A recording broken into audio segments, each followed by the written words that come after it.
ஏன் சுந்தரி அக்கா இன்னைக்கெல்லாம் எங்கேயும் போகலையா? எங்க போறது?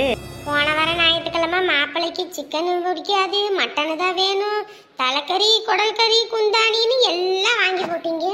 இந்த தடவை உங்க மாப்பிள்ளை எதுவும் கேட்கலையா? எதுவும் வாங்கலையா? உங்ககிட்ட சொல்றதுக்கு என்ன சாந்தி, போன தடவையே தலைக்கறி குடல் கறி ரத்தம்னு சொல்லி எடுக்க போய் 1300 செலவாகி போச்சு பாத்துக்க.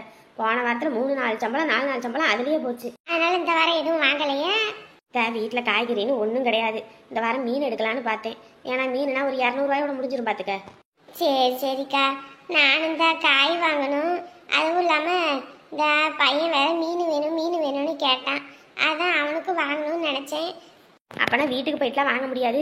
அப்படியே போயிட்டு பஸ்ஸுக்கு பிடிச்சோம்னு வச்சுக்கவே, போயிட்டு நேரங்காலமாக வாங்கிட்டு வந்துடலாம். என்ன சொல்கிற, போயிட்டு வந்துடுவோமா? ஆமாக்கா, எங்கள் வீட்லேயும் நேரத்துக்கு தூங்கிட்டு தான் இருப்பாங்க. இன்னும் ஒருத்தன் கூட எந்திரிச்சிருக்க மாட்டான். காலையில் வீட்டுக்கு போனோம்னா எல்லா சாமானையும் வாங்கிட்டு வந்துட்டு சமைச்சுவிட்டு காலையிலே நல்லா சாப்பிட்டுக்கிட்டு இன்னைக்கு நாள் முழுக்க தூங்கி எந்திரிக்கணும்க்கா. அப்பதான் உடம்பு பிரியா இருக்கும் பார்த்துக்கங்க. எங்கம்மா பிரியா இருக்கும்? இந்த துணிமணி வேற எனக்கு சேர்ந்து போய் கிடக்குது. அதுவும் இல்லாமல் பேத்தியோட துணியும் மாப்பிள்ளை துணின்னு எல்லா துணியும் கிடக்குது. எல்லா துணியும் துவைச்சு வேற போடணும். இன்னைக்கு நாள் எனக்கு துவைக்கிறதுலேயே நேரம் சரியா போயிடும். அது என்னமோ தெரியலக்கா, பொம்பளையா ஏன்னா பிறந்தோன்னு தெரியல. இல்லை பிறக்கும் போதே வர வாங்கிட்டு வந்தோமோ என்னமோ தெரியல. ஞாயிற்றுக்கிழமை ஒரு நாள் கூட நிம்மதியான உறக்கம் இல்லைக்கா. அந்த வேலை செய்யணும் இந்த வேலை செய்யணும். சை, அடுத்த ஜென்மம்லாம் ஒன்று இருந்துச்சுன்னு வச்சுக்கோங்க, பொம்பளையா மட்டும் பிறக்கக்கூடாதுக்கா. இந்த பிறப்புலையே எல்லாத்தையும் அனுபவிச்சாச்சு பார்த்துக்க நான்லாம். ஆமாக்கா, சரி வாங்க, நேரங்காலமாக போனோம்னா எடுத்துட்டு வந்துட்டு சமைச்சுப்பட்டு சாப்பிட்டு சத்த நேரம் படுக்கலாம். இப்போ எனக்கு தூக்கம் வந்துருச்சு. ஐயோ, காலையில ஒரு 8 மணிக்கெல்லாம் சமையலை முடிச்சுட்டு படுத்துறணும். பிள்ளைய வச்சுக்கிட்டு என்ன பண்றாளோ தெரியல. பாவம், மூஞ்சி முகரையும் நீட்டிக்கிட்டு தான் இருக்கா. என் அக்கா ஆசையா தம்பி வீடுன்னு வந்துச்சு. இவன் மூஞ்சி முகரையும் நீட்டிக்கிட்டு இருக்கிறத பார்த்துட்டு, எதுக்குப்பா என்னால உனக்கு பிரச்சனைன்னு சொல்லி சந்தோஷ் வீட்டுக்கு போயிருச்சு. மனசே சங்கட்டமா இருக்கு. கஷ்டம்னு வந்த அக்காவுக்கு ஒரு நிமிஷம் ஆதரவா ஒரு நிமிஷம் நிக்க முடியல. கஞ்சி தான் ஊத்த முடியல. ஆம்பளையா மட்டும் பிறக்கவே கூடாது. அதுவும் இவ்வளோ மாதிரி ஒரு ஜென்மத்தை பிறந்தாலும் கட்டக்கூடாது. கூட பிறந்த அக்கா தங்கச்சி பெத்தவங்கன்னு ஒருத்தனுக்கு 10 ரூபா செலவு பண்ண விட மாட்டேங்கிறாளே. இவளாம் அடுத்த ஜென்மத்துல ஆம்பளையா பிறக்கணும். இவளுக்கு நான் பொண்டாட்டியா வாச்சு இவளை புடிங்கி எடுக்க கஷ்டமா இருக்குது. எம்பிட்டு சம்பாரிச்சு எம்பிட்டு சொத்து பத்துக்கு இருந்து என்ன பிரயோஜனம்? கூட பிறந்தவளுக்கு ஒரு கஞ்சி ஊத்த முடியாம வக்கத்தவனால இருக்கேன். சமைக்க கேஸ் இல்ல, ஒரு சமையல் செய்யறதுக்கு என்ன பண்ணுவா ஏது பண்ணுவா? ஏதாவது ஒரு அக்கறை இருக்கு, கடையில போய் இதை மட்டும் முனிக்கிட்டு வந்து படுத்துக்கிறேன். நம்ம என்ன பண்றது? ரோட தட்டை தூக்கிக்கிட்டப்பா முடியும். என்ன என்னன்னா என்ன நினைச்சுக்கிட்டு இருக்கீங்க நீங்க? என்னத்த நினைக்கணும்? கேஸ் இல்ல இல்லன்னா அதுக்கு என்ன பண்ண முடியும்? வர வரைக்கும் பொறுத்துதான் ஆகணும். பொறுத்துதான் ஆகணும்னா என்ன, வெறும் வயிற்றோடைய ஈர துணியை கட்டிக்கிட்டு 4 வீட்டுலயே நான் போய் தட்டை தூக்கிட்ட போக முடியும்? என் கை கால் நல்லா தானே இருக்கு, வேணும்னா உழைச்சு திங்க வேண்டித்தான். நல்லா உழைக்கிறேன், உழைச்சுட்டு நான் போய் படுத்துக்கிறேன். 10 ரூபாய்க்கு பிரோஜனம் இல்லைனாலும் இந்த வாய்க்கு இந்த எகத்தால பிச்சு கொண்டு குறைச்சல் இல்ல. சரி, ஏற்கனவே நான் கடுப்புல இருக்கேன். சும்மா என்னை நோண்டிக்கிட்டு இருக்காத. அப்புறமேட்டுக்கு நான் அடிச்சு விட்டேன்னா அப்புறம் அடிச்சு விட்டேன்னு சொல்லிக்கிட்டு திரிவேன். வீட்டுல கேஸ் இல்லைன்றேன், அதை வாங்கி போறதுக்கு துப்பு இல்ல. அப்புறம் துப்பு இல்லாத மனுஷனா அப்புறம் இப்படித்தானே பேசுவாங்க. யாரு இன்னும் நான் காசை அடிக்க பீரோக்குள்ள கட்டுக்கிட்ட அடுக்கி வச்சுட்டு உனக்கு கேட்கறது செய்யாம இருக்கிறேன்ற மாதிரி பேசிக்கிட்டு இருக்க. நானே இந்த முத்தையாவுக்கு 4000 கொடுக்க முடியாம நான் மறைஞ்சு தெரிஞ்சுக்கிட்டு இருக்கேன். இதுல வேற இப்பதான் அது வேணும் இது வேணும்னு இல்லைன்னு தெரியுது இல்ல. அப்புறம் எதுக்கு சும்மா நொய்யின்னு என் போட்டு உயிரை எடுத்துக்கிட்டு இருக்க? தயவு செஞ்சு என்னால முடியல. வேணும்னா காட்டுல போய் சுருளி பொறுக்கிட்டு வந்துட்டு அடுப்பு பத்த வச்சு எல்லாம் பண்ணு. இல்லையா பட்னியா கடை. சும்மா என்னை போட்டு படுத்தி எடுக்க. நான் வேற எடுத்துட்டு சமைக்கிறேன்னா நீ சோத்துல கைய வைக்க கூடாது சொல்லிட்டேன். ஆத்தா, நீ சமைக்கிற சோத்துல நான் கைய வைக்க மாட்டேன் ஆத்தா. தயவு செஞ்சு போ. இவளோட பெரும் அக்க போரா இருக்கு தினந்தோறும். அப்பா, என்னப்பா சொல்லு. என்னப்பா, கேஸ் தீர்ந்து போச்சுன்னு அம்மா என்ன திட்டிட்டு புலம்பிட்டு இருக்காங்களா? கிடக்குற கையில காசு இருக்கும்போது எப்படி இருக்கணும், காசு இல்லாத போது எப்படி இருக்கணும்ன்ற இதே இல்லாம விவசாய கட்டவ மாதிரி பண்ணிக்கிட்டு நீ எங்கப்பா காலங்கத்துல நேரமா எந்திரிச்சிட்ட? டவுனுக்கு போயிட்டு வரேன்ப்பா. டவுனுக்கு போறியா? என்னப்பா தினமும் படிக்கிறேன்னு சொல்லிட்டு காலையில நான் 8 மணிக்கு போறேன். அப்புறம் ராத்திரி 9 மணி 9:30 10 மணிக்கு வீட்டுக்கு வர. அதுக்கப்புறம் காலையில 4 மணிக்கு எந்திரிச்சு படிச்சுட்டு மறுபடியும் 8 மணிக்கு போய் உடம்பு என்னத்துக்கு ஆகுறது? இதுல வேற ஞாயிற்றுக்கிழமை ஒரு நாள் தான் லீவு. அன்னைக்காவது வீட்டுல இருக்கலாம்ல. அதை விட்டுட்டு அங்க போறேன் இங்க போறேன் இருக்க. இல்லப்பா, ஒரு சின்ன வேலை இருக்கு. நைட்டு ஒரு 9 மணிக்கு வந்துடுவேன். நைட்டு 9 மணி ஆகுமா? இங்க பாரியா, இப்படியெல்லாம் அங்க இங்கெல்லாம் சுத்திக்கிட்டு இருக்காத. ஏற்கனவே ஒருத்தனுக்கு இப்படித்தான் இடம் கொடுத்து தருதலையா போய் நின்னுச்சு. இதுல நீ ரெண்டாவது ஆரம்பிக்கிறியா? உன் அப்பன் நிலைய எரிஞ்சு எதா இருந்தாலும் பண்ணுகியா? உன் ஆத்தாக்காரி தொல்லையே என்னால தாங்க முடியல. இதுல நீயும் அதை இதுன்னு பண்ணிக்கிட்டீங்கன்னா சத்தியமா என்னால முடியாது. சரவணை மாதிரிலாம் இல்லப்பா. நான் அந்த இதுக்காலாம் போகல, ஒரு வேலை விஷயமா தான் போறேன். வேறண்ணா என்னது? இல்லப்பா, தினந்தோறும் அம்மாவும் நீங்களும் காசு இல்லாம ரொம்ப சண்டை போட்டுக்கிறீங்க. அதை பார்க்கவே எனக்கும் ரொம்ப சங்கட்டமா இருக்குப்பா. அதான். அவ ஒரு படிக்காத கழுத. அவளும் என்னைக்கு புலம்பிக்கிட்டு இருக்கிறதான். அதுக்காக நீ என்னப்பா பண்ண போற? அதுல நீ பெருசா எடுத்துக்காத. உன் அப்பன் உன்னைய எல்லாம் நல்லபடியா வச்சுக்குவீங்க. நீங்க எங்களுக்காக எல்லாமே பண்ணுவீங்கன்னு எனக்கு தெரியும்ப்பா. ஆனாலும் இந்த மாதிரி சூழ்நிலையில உங்களுக்கும் ஏதாவது பண்ணணும்னு எனக்கு தோணுச்சு. அதான் பார்ட் டைமா காலேஜுக்கு பக்கத்துல இருக்க ஜெராக்ஸ் கடைக்கு வேலைக்கு போய்கிட்டு இருக்கேன். இது ஜெராக்ஸ் கடையில வேலைக்கு போறியா? இங்க இருப்பா, படிக்கிற பையன் படிப்பை தான் பார்க்கணும். இப்படி வேலைக்கெல்லாம் போய் 10 காசை கண்ணில் பார்த்தாச்சுன்னா அப்புறம் படிப்பு மண்டையில ஏறாது. நான் தான் படிக்காம இந்த விவசாயத்தை பார்த்துட்டு கஷ்டப்பட்டுக்கிட்டு இருக்கேன்னா நீயும் இப்படி படிக்காம போறதுக்கா? வேணாம் சாமி, நீயாவது நம்ம குடும்பத்துல படிச்சு ஒரு நல்ல வேலை வெட்டிக்கு போகணும். கம்முன்னு இரு. நீ பாட்டுக்கு படிக்கிறதுக்கு போ. சும்மா அங்க போற இங்க போறேன்னு இது பண்ணிட்டு இருக்கா? படிப்பு எந்த அளவுக்கு முக்கியமோ அந்த அளவுக்கு பெத்தவங்க குடும்பத்துல நிம்மதியா இருக்கிறதும் முக்கியம்பா. தினந்தோறும் நீங்களும் அம்மாவும் அடிச்சுக்கிட்டு கிடக்கிறத பார்க்கும்போது எனக்கே மனசு சங்கட்டமா இருக்கு. இப்படி ஒரு சூழ்நிலையில நான் மட்டும் எப்படிப்பா நிம்மதியா இருக்க முடியும்? பா, எதுக்கு அலறீங்க? இல்லப்பா, வீட்டுக்கு தலைச்ச முள்ளையா வீட்டோட கஷ்ட நஷ்டத்தை அறிஞ்சு பையன் குடும்பத்தை காப்பாத்தணும்னு பேரு. ஆனா அந்த தருதலை வீட்டை விட்டு ஓடி போய் எங்க இருக்கான் என்ன ஆனான்னு கூட தெரியல.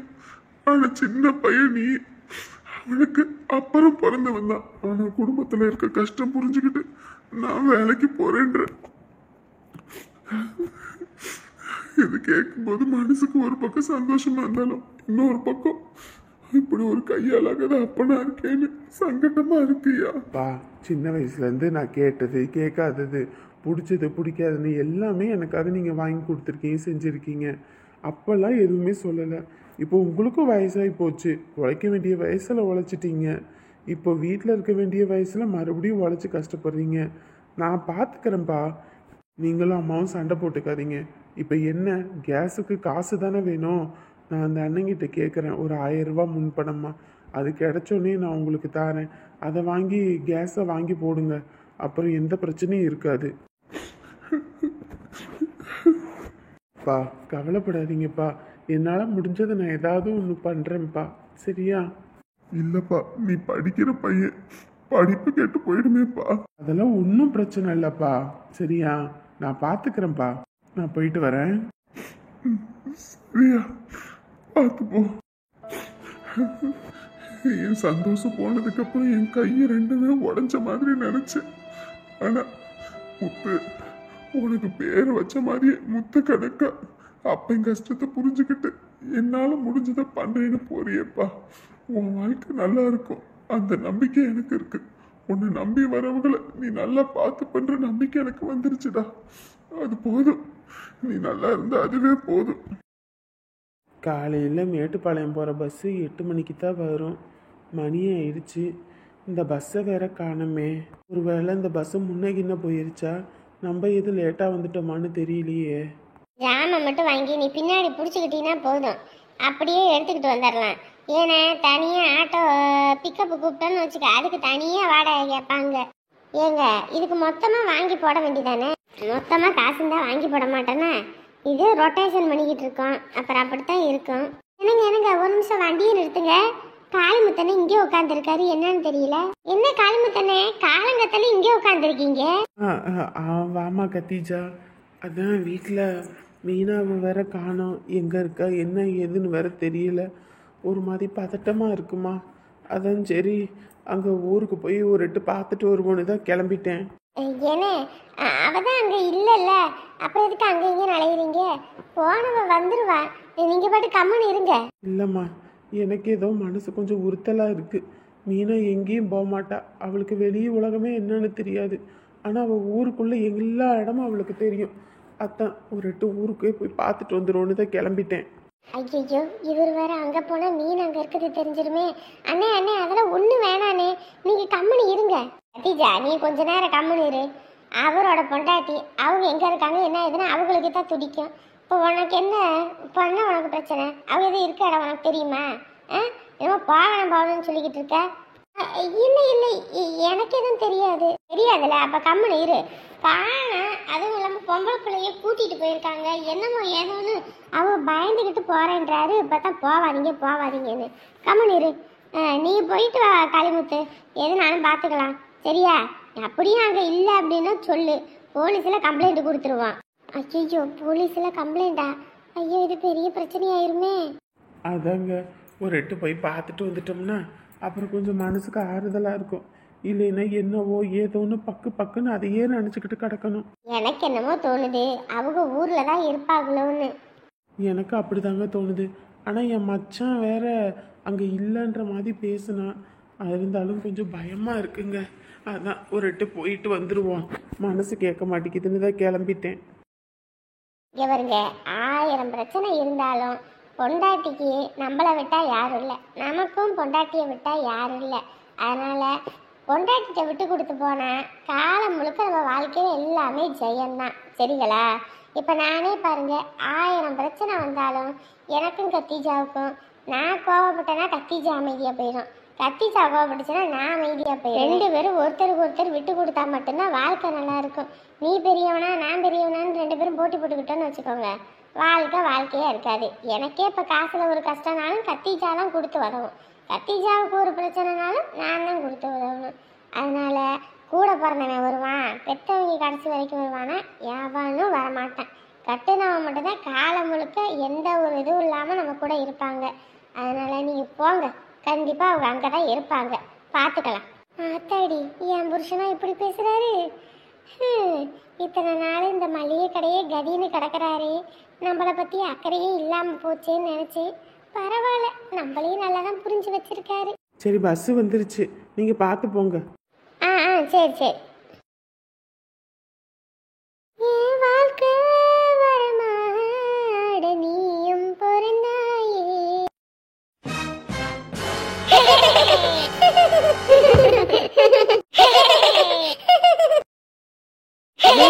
தண்ணிக்குள்ள என்ன ஆட்டம் ஆடிக்கிட்டு இருக்கீங்க? காய்ச்ச கீச்ச வந்துடும், மேல வாங்க. அம்மா சூப்பரா இருக்குமா? ஆமா சூப்பரா இருக்கும். பச்சை தண்ணியில கடந்துக்கிட்டு ஆடிக்கிட்டு இருக்க, அதுவும் புது தண்ணி உடம்புக்கு சேராது, மேல வா. அப்புறம் காய்ச்ச கீச்சன்னு உடம்பு சேரலன்னு படுத்தன்னு வையி, அப்புறம் அவ்வளோதான். நம்ம ஊரு வேற இல்லை, கம்முன்னு வா மேல. ஏமா அதுல ஒன்றும் ஆகாதுமா, இங்கதான் அப்பா இருக்குன்னு சொல்லி எதுவுமே பண்ண விட மாட்டா, இங்கேயும் நீ எதுவுமே பண்ண விட மாட்டா. அதுங்க தான் சின்ன பிள்ளைங்க ஆத்தங்கரையில் இறங்கி ஆடுதுங்கண்ணா, நீ பெரிய கழுதை ஆனாலும் சொன்னாலும் கேட்க மாட்டேன். ஏலாம் பட்டாதான் திருந்துவ, படு. எம்மா இப்போ மட்டும் அப்பா வந்தா எப்படி இருக்கும்? வாய முடிக்கிட்டு கடடி சும்மா அப்பான்னு ஒப்பான்னு. அந்த ஆளெல்லாம் தவிக்க விடணும். பச்சை தண்ணிக்கு கூட தவிச்ச வைக்க தண்ணி இல்லாமல் கஷ்டப்பட்டா தான் நம்ம அருமை என்னன்னு தெரியும். ஒருவேளை அப்பா மட்டும் இப்போ கிளம்பி வந்து நம்மளை கூட்டிட்டு போயிடுச்சுன்னா என்னப்பா பண்ணுவ? உங்க அப்பா வந்து கூட்டிட்டு போறதாவது. அந்த ஆளுக்கு அவங்க அக்கா தங்கச்சி பேசலன்னா கூட துடிச்சு போயிடுவாரு. நம்மளையெல்லாம் காணணும் கூட சல்லி பைசாவுக்கு தேட மாட்டாரு. கம்மனு வேலையை பாருடி. ஒருவேளை அப்பா வந்துச்சு நீ அவ்வளோதான்.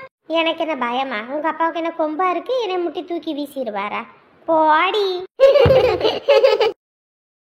அண்ணே அதெல்லாம் பிரிண்டிங் முடிச்சிட்டேனே. பரவாயில்லையப்பா, நான் கூட நீ படிக்கிற பையன் தொழிலை கற்றுப்பியோ என்னவோ அப்படின்னு நினச்சேன். பரவாயில்ல, வந்து 3 நாளில் தொழிலை கற்றுக்கிட்ட. இப்படித்தான் இருக்கணும். கற்றோருக்கு செல்லும் இடமெல்லாம் சிறப்பு அப்படின்ற மாதிரி நமக்கு எந்த இதுவுமே இல்லைன்னு வச்சுக்கவே, கைத்தொழில்னு ஒன்று இருந்துச்சுன்னா எங்கிட்டு வேணாலும் போனால் பொழைச்சிக்கலாம் சரியா? எந்த தொழிலாக இருந்தாலும் அதில் முழுமே இறங்கி அதை கற்றுக்கிட்டு அலசி ஆராய்ஞ்சு அப்படி இருக்கணும். அப்போ தான் வருங்காலத்தில் எவனையும் எதிர்பார்க்காம வாழலாம். இல்லைன்னு வச்சுக்க 5க்கும் 10க்கும் அடுத்தவங்க எதிர்பார்த்துக்கிட்டு இருக்கணும். சரிங்கண்ணே. அண்ணே நான் ஒன்று சொன்னால் தப்பாக எடுத்துப்பீங்களா? என்னப்பா சொல்லு. அண்ணே வந்தோடனையும் இப்படி கேட்குறேன்னு தப்பாக நினச்சிக்காதீங்கண்ணே. வீட்டில் ரொம்ப கஷ்டம்ண்ணே. வீட்டில் கேஸு கூட இல்லை. நேற்றும் வீட்டில் சமையல் எதுவும் செய்யலண்ணே. இன்னைக்கு அம்மா எதுவும் சமைக்கலை. அப்பாவுக்கும் அம்மாவுக்கும் பெரும் சண்டையாக இருக்குண்ணே. கேஸ் வேற தீர்ந்ததுனால வாங்க கூட காசு இல்லாமல் அப்பா ரொம்ப சிரமப்படுறாரு. ஒரு 1000 ரூபா கொடுத்தீங்கன்னா நான் இந்த இது கொடுத்துட்றேண்ணே. என்னப்பா நீ வேலைக்கு வந்தோடனே இப்படியா? சரி, படிக்கிற பையன் தினந்தோறும் கையில் காசு கொடுத்தா நீ செலவு பண்ணிடுவ. சரி, வாரத்தில் ஒருக்க இல்லைன்னா மாதத்தில் ஒருக்க கொடுத்துருவோன்னு பார்த்தேன். சரி, கஷ்டம்னு சொல்கிற, அதான் 3 நாள் வேலை செஞ்சுருக்கல, இன்னையோட சேர்த்து 4 நாள் அதில் காசு வரும், அதை கொடுக்குறேன். ரொம்ப நன்றிங்கண்ணே. இந்த உதவி நான் எப்பயும் மறக்க மாட்டேனே. இதில் என்னப்பா நான் பெரிய உதவியை செஞ்சுட்டேன், இந்த உதவியை நான் மறக்க மாட்டேன்ற அளவுக்கு சொல்லிக்கிட்டு இருக்க. உன்னோட சம்பளத்தை நீ கேட்குற, நான் தரேன். ஆனால் என்றைக்குமே காசை அளந்து செலவு பண்ணணும். நம்ம பாட்டுக்கு தண்ணி மாதிரி இறைச்சோன்னு வச்சுக்க, பின்னாடி அந்த தண்ணிக்கு ரொம்ப கஷ்டப்பட வேண்டியதாக போயிடும். சரியா? சரிங்கண்ணே. சரி, போகும்போது வாங்கிக்க. சரிண்ணே. அப்பாடா, இப்போதான் நிம்மதியாக இருக்கு. இந்த காசுக்காக தானே 2 பேரும் அந்த சண்டை போட்டுக்கிறாங்க. இன்னைக்கு அன்னைக்கிட்ட காசை வாங்கிட்டு கொண்டு போய் கொடுத்து கேஸ் எப்படியாவது வாங்கிடணும். காலையில எந்திரிச்சா அம்மாவை சிரிச்ச முகத்தோட எழுப்புறியோ இல்லையோ, இப்படி பேம்பஸ் மாட்டுறதுக்கு தாண்டி எழுப்புற. ஏன்டி இப்படி படுத்துற? கொஞ்ச நேரமா தூங்க விடுறியா? நெய் நெய் நெய் நெய்ன்னு அழுதுகிட்டு. ஆமா, இந்த சிரிப்புக்கு ஒன்றும் குறைச்சல் இல்லை. என் சிரிப்பழகி தண்ணி எதுவும் மோந்து கொடுக்கறது இருமுறைன்னு தெரியுதுல. வேணும்னா போய் மோந்து குடிங்க. என்ன உங்க அம்மாவை ஆளையே காணா? மணி ஆகி போச்சு. வேலை என்ன நம்ம நினைச்ச நேரத்துக்கா முடியும்? முடியும் போது வருவாங்க. ரொம்ப பிகு பண்ணிக்கிட்டு தெரியாத சரியா? இம்மா வா வீட்டுக்கு வந்துட்டேன்னு. நான் உங்களை எதுவும் சொல்லல சாமி. ஏதாவது சொன்னா என்ன கேளுங்க. ஞாயிற்றுக்கிழமை எதுவும் கறிகிரி எதுவும் எடுக்கிற மாதிரி உத்தேசம் இருக்கா என்ன? போன வாரம் நம்ம வந்தோம், அதனால எடுத்தாங்க. வாரம் எடுக்கிறதுக்கு எங்க இருக்குது காசு? உங்க அம்மாவுக்கு தான் கூலி கொடுத்துருப்பாங்கல்ல. இந்த வயசான காலத்துல அதுகிட்ட கூலி வாங்கி அதுல இருந்து நம்ம சாப்பிட்றோமே, கொஞ்சமாவது ஏதாவது இருக்குதாங்க? அங்க இருக்கும்போது எங்க அம்மா தான் அள்ளி கட்டிக்கிட்டு ஓடியாந்துச்சு. காசு இல்லைன்னு கேட்டா போட்டு விட்டுச்சு. இப்ப இங்க வந்து அதே மாதிரி இருந்தா எப்படிங்க?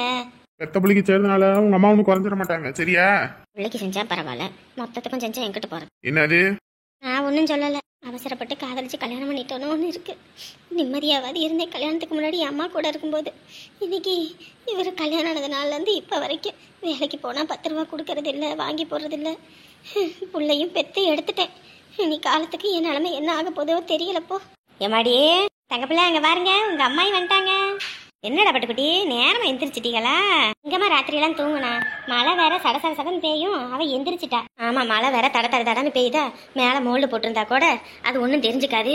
மேலே வேற எல்லாம் தகரம் போட்டிருக்கா, அதனால அப்படித்தாம்மா விழுகும். என்ன பண்றது? இந்த அம்மாயிக்கு ஒரு சொந்த வீடு இருந்தா பிரச்சனை இல்லை. நம்மளே இங்க இருக்கிறோம்ல, இங்க செட்டு வீடு அப்படித்தான் இருக்கும். மாப்பிள்ளைக்கு எதுவும் காப்பி தண்ணி எதுவும் வச்சு கொடுத்தியா? வச்சு கொடுத்துட்டேம்மா. உனக்கு அங்கே வச்சு மூடி வச்சிருக்கேன், எடுத்து குடி. சரிம்மா, சரி சரி. என்ன உங்க அம்மா மீன் வாங்கிட்டு வந்திருப்பாங்க போல. ரொம்ப முக்கியம், கொஞ்ச நேரம் கம்முன்னு இருங்க. பிள்ளைகிட்ட கேட்கலாமா வேணாம் வேற தெரியல. கேட்டா தப்பா எதுவும் எடுத்துக்கிட்டால என்ன பண்றது? ஏமா எம்மாடி, இதுல காசு வச்சிருந்தேனே பாத்தியா? அம்மா, அது போன வாரம் கறி வாங்கிட்டு மீதி காசு 600 ரூபா இதில் தான் வச்சேன். காசு இல்லை. எதுவும் பாத்தியா? இல்லை நான் இது கை தவறி வேற எங்கிட்ட வச்சுட்டு இங்கே தேடினா என்னன்னு தெரியல. அம்மா, நான் தாம்மா எடுத்தேன். நீ எடுத்தியா? ஏம்மா? இல்லைம்மா, பிள்ளைக்கு பேம்பஸ் வாங்கணும், அதான் எடுத்தேன். ஓ, சரிம்மா சரிம்மா. எடுத்தீங்கன்னா பிரச்சனை இல்லை. காசுக்கு இது எங்கேயோ வச்சுட்டு எங்கேயோ தேடிக்கிட்டு இருந்தானான்ட்டு தான் நினச்சிக்கிட்டேன். சரிம்மா சரி.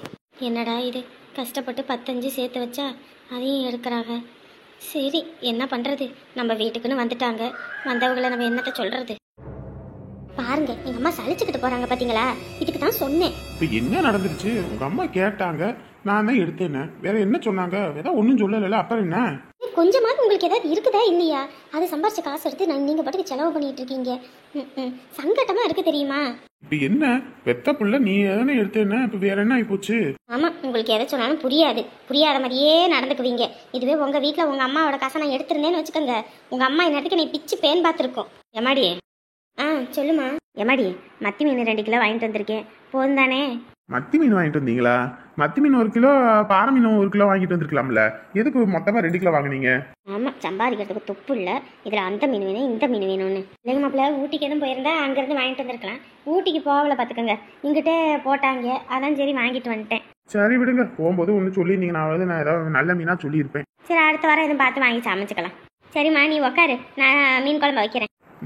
நீ மீன் குழம்பு வைப்ப, நீ வைக்கிறது ஒண்ணு, அதை அப்படியே எடுத்து கீழே ஊத்துறது ஒண்ணு. அத்தை நீங்க வைங்க அத்தை, உங்க கையால மீன் குழம்பு சாப்பிட்டா சாப்பிட்ட மாதிரி இருக்கும். நல்லா கார சரமா அம்மிக்கல்ல அரைச்சு வைப்பீங்கல்ல, அந்த மாதிரி வைங்க. அதுவும் இந்த மசாலாலாம் அப்படியே நல்லா வறுத்து போட்டு அரைச்சு வைப்பீங்கல்ல, அது வைங்க. இந்த பாக்கெட் மசாலாலாம் போடாதீங்க, அது ஒரு மாதிரி இருக்கும். சரிங்க மாப்பிள்ள, நீங்க சொன்ன மாதிரி வச்சிடுறேன். இந்த அம்மிக்கல் வேற கல் எங்கிட்ட போய் கிடக்குன்னு தெரில. சரி, சாந்தி வீட்டில் எதுவும் போய் அரைச்சிட்டு வந்து வைக்கிறேன். ஏமா அதெல்லாம் ஒன்றும் வேணாம், வறுத்து போட்டு மிக்சிலே அரைச்சி வைமா.